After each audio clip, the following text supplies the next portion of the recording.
Greetings everyone, I'm Dr. Kevin Jarina, and today I'm sharing a video with you that I found on YouTube describing the topic of epigenetics. This person was well able to explain how the environment turns on the expression of your genes.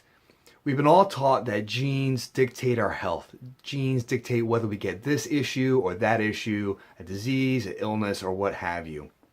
Well, I'm here to tell you that that is not true. There's much more to the story. So stay tuned and enjoy. Best regards.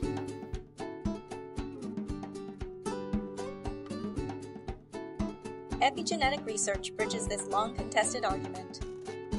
For decades, researchers believed that the genetic information we inherited from our parents was fixed and unchanging, because the genetic code was hardwired in our DNA sequence with the nucleotides adenine, guanine, thymidine, and cytosine.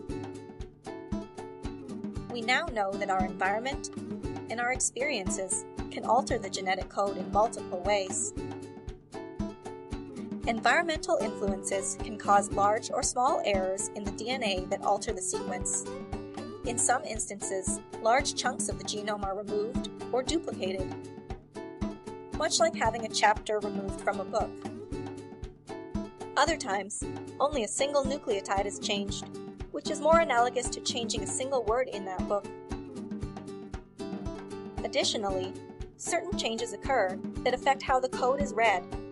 These are called epigenetic modifications.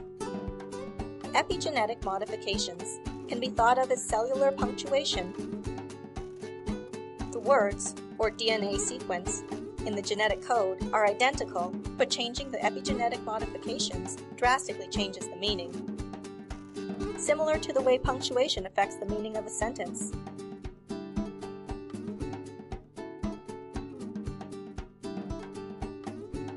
There are over 40 different epigenetic modifications that dictate when, where, and if genes are turned on or off. Epigenetic research probes the interface between genetic adaptation and environmental experience, which includes the effects of toxins, stress, and even learning and memory. Our question about nature versus nurture becomes more complex. Complex indeed. The point I want to bring up is this. If the environment changes the expression of our genetic code, this means that we can change your environment internally and externally to produce a healthier, happier version of you. Interesting. Check out this example. Teaching those rats to fear the fruity smell switched one of their smell-sensing genes into overdrive. Researchers don't know all the places in the rats' bodies where this switch got flipped, but they know it happened in one key set of cells, the rat's sperm cells, which would one day pass along the tweaked genetic material, making the next generation of rats super sensitive to acetophenone.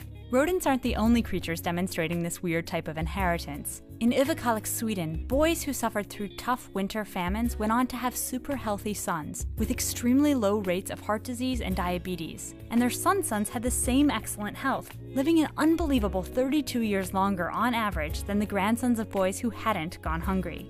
To be clear, this does not mean that we should start starving our kids for the benefit of future generations.